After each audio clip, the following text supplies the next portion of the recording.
Here's Sean Layden, our ESP president. Yeah, good morning, everybody.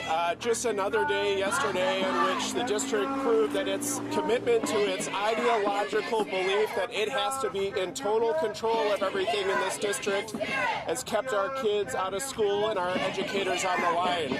I think what's very clear to our members is they are determined to break this system that has been driving this district off a cliff. And I don't think that they understand how determined our members are.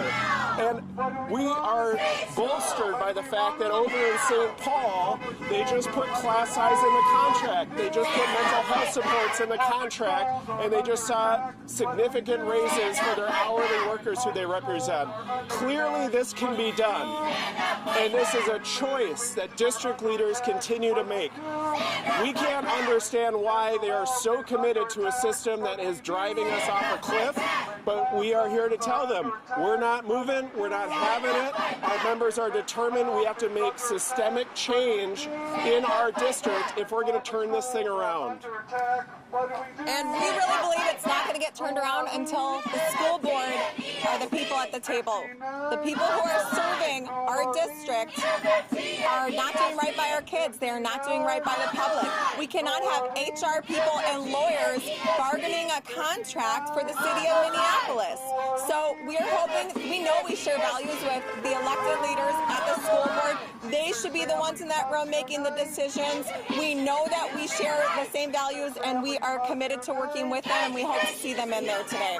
We're happy to take any and all questions. Who's going to be in there today? They said the district said ESP, the ESP was going to be there today in both chapters? That is absolutely misinformation. We are both in there today at 9:30 a.m. They're bargaining with both of us, and we are one team. Teachers, RSP, and ESP, we all sit at the table together, and we're really excited to see some movement. Are you changing your proposals for ESPs at all, or are you staying? No, our financial proposals are very clear, and we appreciate the solidarity of our folks in the licensed chapter. Look, $35,000 a year is a very modest proposal. I mean, our members are told every single day, we can't do this without you. Our schools don't run with education support professionals without us. And yet, we are paying folks poverty pay. They just did it in St. Paul. We're starting to see the details out of that agreement, and we see folks, vast majority of their members in the contract they just settled making at least $37,000 a year. So we know big urban school district in Minnesota can make this happen. At this point, the district is dug in for ideological reasons. They believe they have to have total control and total power over everything that's happening in this district, and that is not how we're going to turn this around. Look, we've got big problems in this district, and we need to be working together to solve them. And if their hard line is that they won't put anything in the contract, then we can sit for 60 minutes, 90 minutes, 100 minutes. We can sit here all day, all month.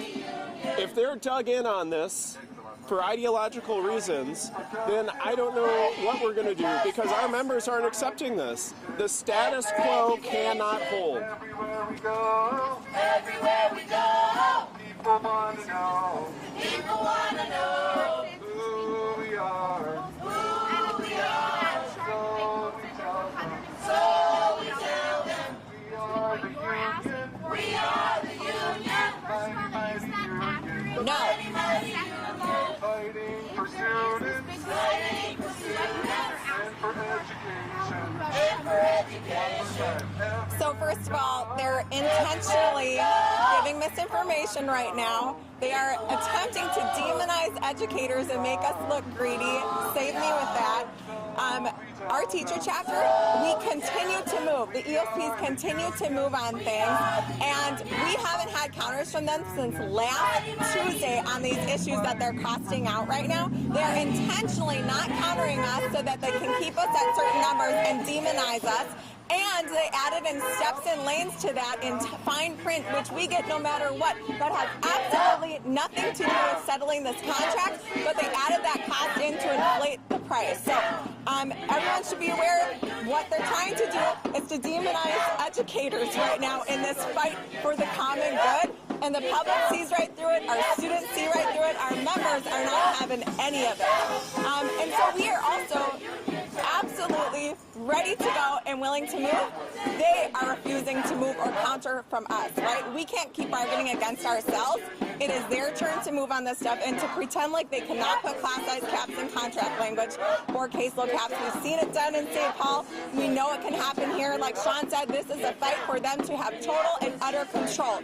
Just like when we were trying to negotiate around COVID 2 years ago, they refused. We had to file an unfair labor practice. They refused because they don't want anything enforceable. They don't want us to be able to enforce class sizes, enforce caseloads. We know this is best for kids. They're not going to do the right thing. They haven't done the right thing. They're driving people out of our district. That's why we're intervening. That's why we need contract language in place so that we can enforce it.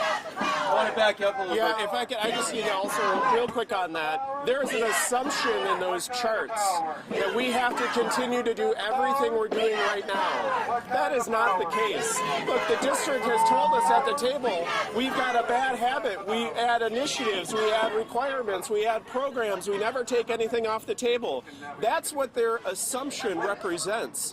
The status quo, business as usual. We can do things differently here. But what they're saying, when they release those charts, they're saying nothing can change. Everything we want to do, we're going to keep doing. And anything that you're talking about is on top of that. What we've said is that is not going to work. We don't have to do everything that we're doing right now. So those numbers that you're seeing have assumptions baked into them that we're saying are not real and that aren't necessary. But look, if they can do it in St. Paul, why can't we do it here in Minneapolis? It's not a budget crisis, it's a priorities and values crisis, and that's really what this comes down to. Craft talk last couple days ago on it. 12% this year and 5% next year. That was the last offer. That was our last offer. We're waiting for them to counter us. But that was the correct characterization of the offer. And they can absolutely counter us at any point in time. We don't even have to be in a room for them to counter us. We're ready to move on all this stuff, and we've moved significantly. They've got to 1.5% for our teacher chapter. That is not competitive with surrounding districts. We haven't had over a 2% raise in 21 years. Our members have to be competitive with other districts. We have lost 645 teachers from our chapter in the last year and a half. We cannot continue to lose the stability that our students deserve. I grew up going to Minneapolis Public Schools. I knew who my teachers were going to be this year and next year and the year after. Our kids can no longer count on that. So we're absolutely looking for competitive pay with surrounding districts, but we are not dug in on that number. Yes, the last offer we had was a 12 and a 5. Yep, we have moved significantly.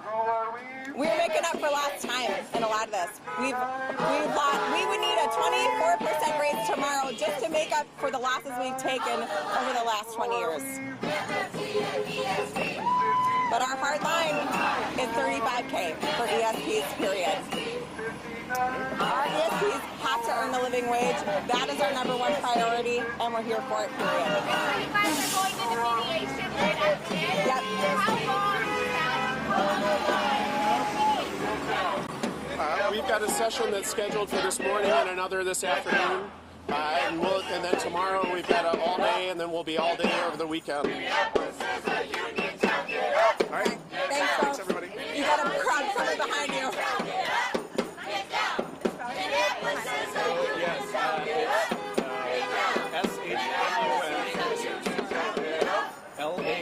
1 second. Are you going to do it in here? Maybe so they have it. Okay. It's His name. Sean Layden, S-H-A-U-N-L-A-D-E-N.